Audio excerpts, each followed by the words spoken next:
اینجا اون فلکه‌ای است که به نام شهر فرشته های سفیده که اینم مجسمه ای از اون فرشته است که الگوی اون همون زنه. خیلی قشنگ، خیلی جالب، خیلی شکیل درستش کردم. من خودم از این بابت لذت بردم.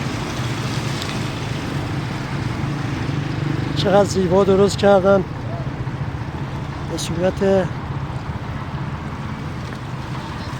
اینم که حالت هفت‌سین درست کردن.